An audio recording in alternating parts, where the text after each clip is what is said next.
Hello students, welcome to this video. आप लोगों के प्री बोर्ड्स एग्जामिनेशन चल ही रहे होंगे, क्लास 10th के और क्लास 12th के। तो हमारी तरफ से आपके लिए ऑल द बेस्ट है। कई स्कूल्स में प्री बोर्ड चल रहे हैं, कुछ में ख़त्म हो गए होंगे। तो हमें उम्मीद है कि आप लोगों की preparations towards your board examination अच्छी होगी। अभी बोर्ड एग्जामिनेशन मिड फरवरी से स्टार्ट होने ही वाले हैं, तो सब लोग अपना पढ़ाई में मन लगा करके रखें। और हम आज डिस्कस करने वाले हैं कि सीबीएसई के सर्कुलर के ऊपर। वैसे तो आप लोगों को पता ही है, लेकिन अगर ये वीडियो आपके पेरेंट्स भी देख रहे हैं तो उनको भी एक बार पता पड़ जाए, ताकि वो इस बात का ध्यान रखेंगे और आपको रिमाइंड कराते रहेंगे। तो ये जो सर्कुलर है ये सीबीएसई द्वारा दिया गया है और ये एप्लीकेबल है एकेडमिक सेशन 2025-26 के लिए, और जो बच्चे एग्जाम में अपीयर कर रहे हैं फेब 2026 ऑनवर्ड्स। जो 10th और 12th दोनों के एग्जामिनेशन फरवरी 26 से जो स्टार्ट होने वाले हैं। तो पहला जो सर्कुलर है वो सीबीएसई ने 9 दिसंबर 2025 को रिलीज किया है और इसका सब्जेक्ट लाइन है it is guidance to class 10th students. Guidance to class 10th students.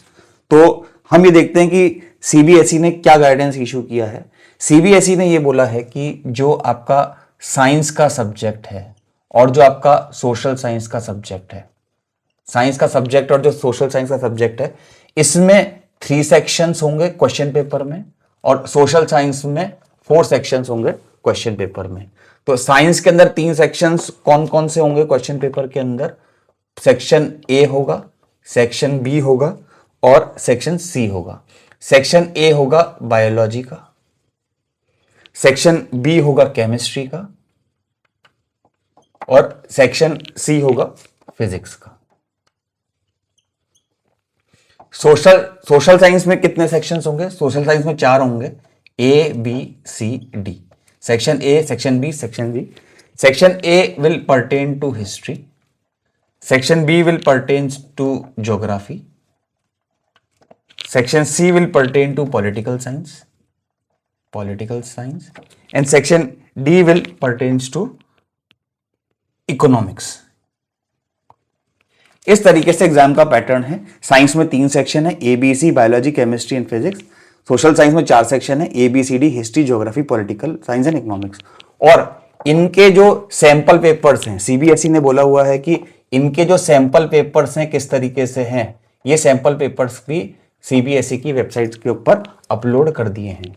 एक तो ये चीज है। अब इस चीज में क्या इंपॉर्टेंट चीज हम लोगों को ध्यान रखनी है?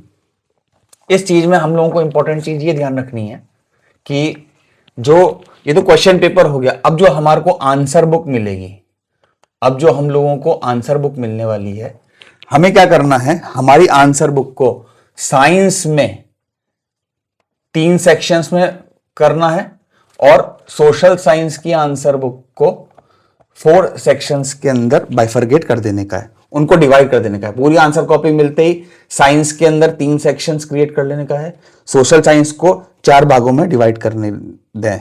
दोनों ही एग्जामिनेशन के लिए इस तरीके से करना है। अब यहां पे इंपॉर्टेंट इंस्ट्रक्शंस क्या हैं सीबीएसई द्वारा? यहां पे इंपॉर्टेंट इंस्ट्रक्शन सीबीएसई के द्वारा ये हैं कि ये डिवाइड करने के बाद हमें ये इंश्योर करना है कि सेक्शन ए, सेक्शन बी और सेक्शन सी, इसके क्वेश्चंस और इसका आंसर यही होना चाहिए। सेक्शन बी के क्वेश्चंस के आंसर इसी सेक्शन में होने चाहिए और सेक्शन सी के आंसर इसी सेक्शन में होने चाहिए। इसी तरीके से A B C D, section A के क्वेश्चंस के आंसर इसी में होने चाहिए, आंसर्स बी के आंसर इसी में होने चाहिए, सी के क्वेश्चन के आंसर सी में ही होने चाहिए और डी के में यही होने चाहिए। तो replies of these questions are to be written only within the space identified. आपने जिस तरीके से डिवाइड किया है उसी में रखना है। अच्छा, आपको मिक्स नहीं करना है। अब यहां पे ये बोल रहे हैं कि अगर मान के चले कि क्वेश्चन ए सेगमेंट का है तो ना आप बी में लिख सकते हो ना सी में लिख सकते हो। अगर क्वेश्चन बी का है तो ना आप इधर लिख सकते हो ना इधर लिख सकते हो, और अगर क्वेश्चन सी का है तो आप यहां नहीं लिख सकते। सेम वे इसी तरीके से है कि ए का यहां पे आप आंसर नहीं लिख सकते, बी के आंसर यहां नहीं लिख सकते। तो राइट अप्रोच क्या है? ए का ए में, बी का बी में, सी का सी सेगमेंट में। यहां पे भी इसी तरीके से करना है। तो आपको किसी भी दूसरे सेगमेंट में जंप नहीं करना है। जहां आपने डिवाइड कर लिया है वहीं पे आंसर लिख दिया है। अगर आपने रिप्लाईज को मिक्स्ड कर दिया सीबीएसई ने बोला है कि ये वो इवैल्यूएशन नहीं करेगा और कोई भी मार्क्स नहीं देगा। तो ये ध्यान रखिए कि नो इवैल्यूएशन, कोई भी इवैल्यूएट, ना तो वो उसको इवैल्यूएट करेगा, और ना कोई मार्क्स देगा। ये एक बहुत इंपॉर्टेंट चीज है, इस चीज को ध्यान रखिएगा। अगर मान के चलिए कि आप सेक्शन ए कर रहे हैं और कोई क्वेश्चन का जवाब नहीं आ रहा है, वहां छोड़ दीजिए, सेक्शन बी में आ जाइए, इसी तरीके से सेक्शन सी में आ जाइए। भूल कर भी इंटरमिक्स मत कर देना, क्योंकि ना तो वो उसको इवैल्यूएट करेगा और ना कोई मार्क्स देगा, इसी से आप ही को डिफिकल्टी होगी। और दूसरी चीज, अगर मान के चले कि प्रेशर के टाइम पे उन 3 घंटे में आप ऐसा कर भी देते हो, तो सीबीएसई ने ये भी साफ कर दिया है कि अगर ऐसी मिस्टेक हो भी जाती है तो they will not going to accept this mistakes. And इस चीज को अगर आपने रीवैल्यूएशन भी करवाया, उसमें भी ये लोग टेक केयर नहीं करेंगे। तो इस चीज को ध्यान रखिएगा, चाहे कितना भी प्रेशर हो, आप किसी भी सेगमेंट का क्वेश्चन का अपने डिवाइड करके दूसरी कॉपी में मत लिखना। इवैल्यूएशन नहीं होगा, कोई मार्क्स नहीं मिलेंगे आपको, रिवैल्यूएशन में कोई मार्क्स नहीं मिलेंगे, और ऐसी मिस्टेक सीबीएसई एक्सेप्ट नहीं करेगा। और ये अभी 9 दिसंबर को 2020, 1 महीने पहले ही आया है, तो इस चीज का खास ख्याल रखना।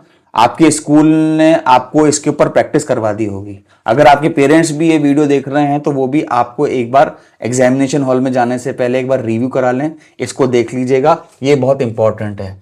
स्कोरिंग सब्जेक्ट, दोनों ही स्कोरिंग सब्जेक्ट में है, आप कोई भी मार्क्स केवल इस बेवकूफी की वजह से मत खो करके आइएगा। आप इसको इनफ प्रैक्टिस कर लें, और प्री बोर्ड में आपको करवाई होगी, और इस चीज को हमेशा पढ़ते वक्त माइंड में नोट करके चलिएगा। और इसका सोर्स है, आपको ये सर्कुलर सीबीएसई की वेबसाइट पर भी मिल जाएगा। आई होप आपको ये समझ में आ गया होगा। All the best from our side, आप ढंग से तैयारी कीजिए। हम चाहते हैं कि सभी स्टूडेंट्स बहुत अच्छा स्कोर करें इस एग्जामिनेशन में। All the best.